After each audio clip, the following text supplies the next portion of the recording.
Hello everybody and welcome back to the flight deck. I've been asked a few times about where to find certain information on charts and how to look up certain things for takeoff and landing and how to get around the airports. So I decided I would do a series of tutorial videos that would show you where to find information on the different charts that we use when flying in Microsoft Flight Simulator, and more specifically when flying on VATSIM. Now, a couple points to make out before we start.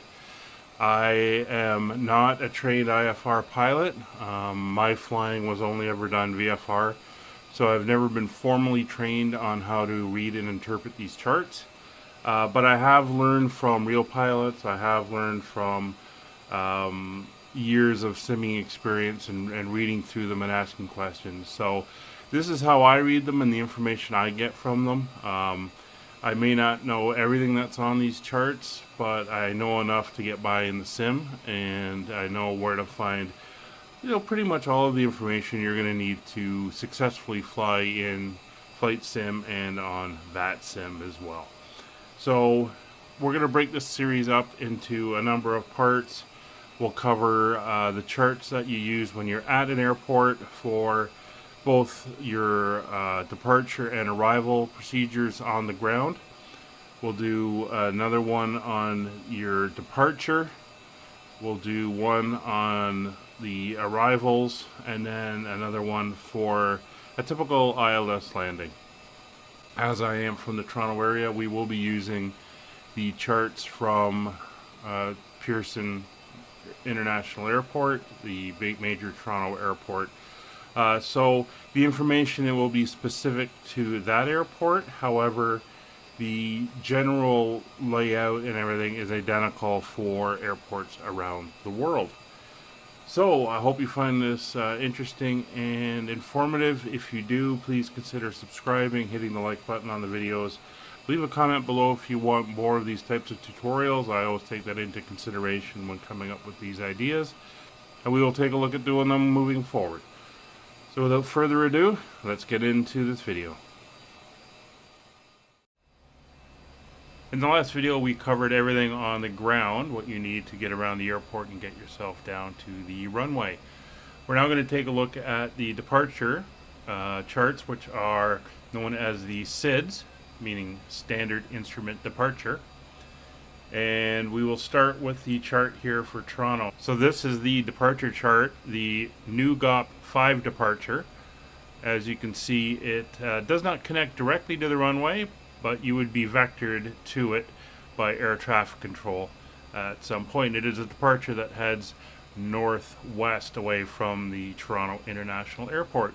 So once again, we'll break the chart down and we'll take a look at the various sections and see what information is contained within.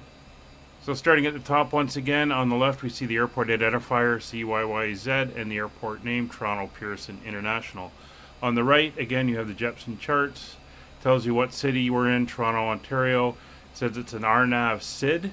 It has a date, as you can see, effective 30th of January, and the chart published date of 24 January 2020, and the chart number in the sequence. So this is 10-3H2.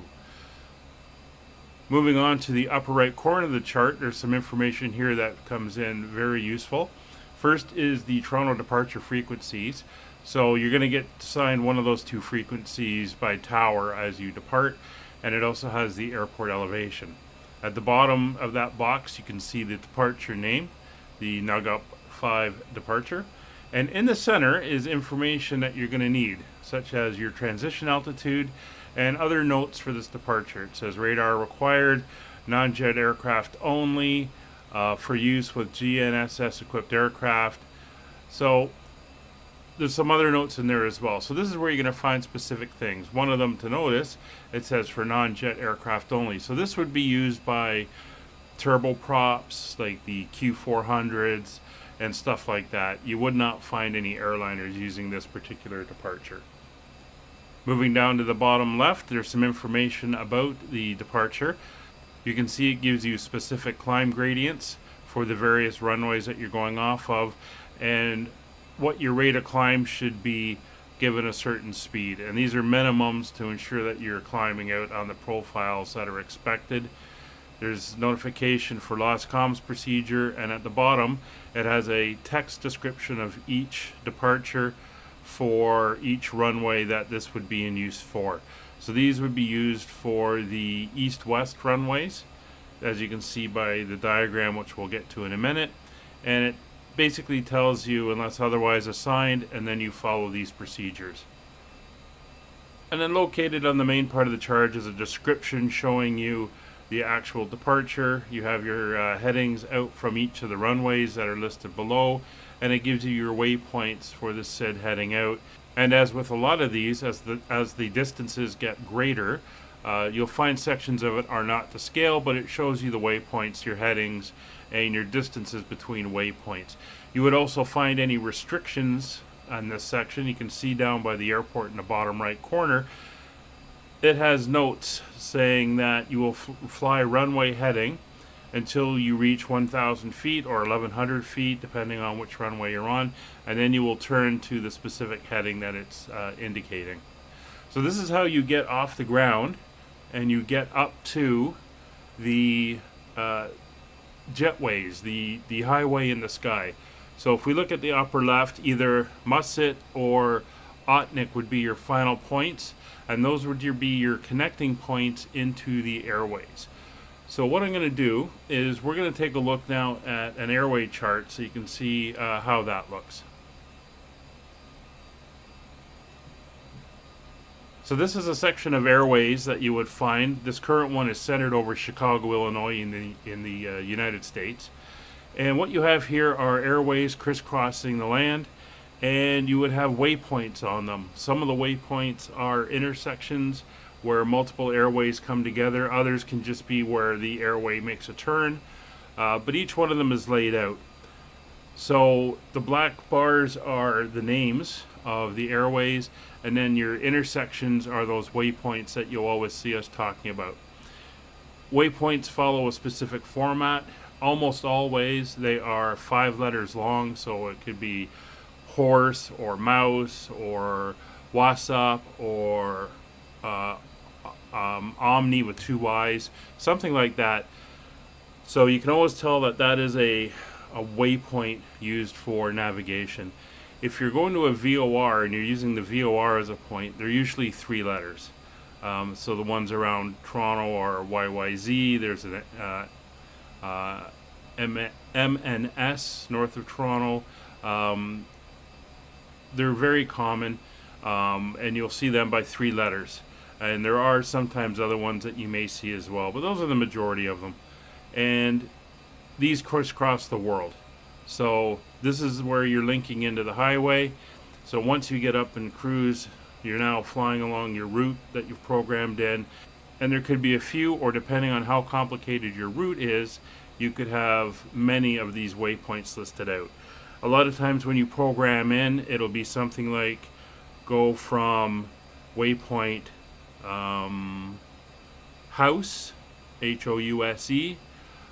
and each of the route has a name. Usually starts with a letter or a 2 and then a number. So it could be house, via, and then it would be airway Tango 404 to waypoint mouse, so house and mouse. But in between those two, you might be passing 10 or more waypoints. But because you've told it to follow that airway, it knows that it's following this specific road through the sky. Now, one thing that's sometimes talked about is noise abatement procedures, and you can you don't really have to worry about it in the sim because obviously you're not going to be disturbing anybody. But if you want to follow up the procedures, within the airport section we'll have instructions on what noise abatement is being used. You can see here for Toronto we have the noise abatement procedures. There's 3 pages, and it tells you restrictions, the times when certain things are allowed and not allowed. As we go through, it says you can't use certain runways, certain aircraft types might not be allowed in. Going on to page 2, it's preferential runways at certain periods of time, things about engine run-ups and flight trainings, and stuff like that. And then you get into general noise abatement. You can see here A, about reverse thrust, when you can and can't use it, and then local times and departure processes and arrival processes and stuff like that. So within the charts you will find generally the noise abatement procedures. So you can see it says NDP 1 or 2 is required for all runways, and you can see there's charts and there's rules and procedures in certain manuals that will tell you what all these procedures are. This is where you would find that information for each airport.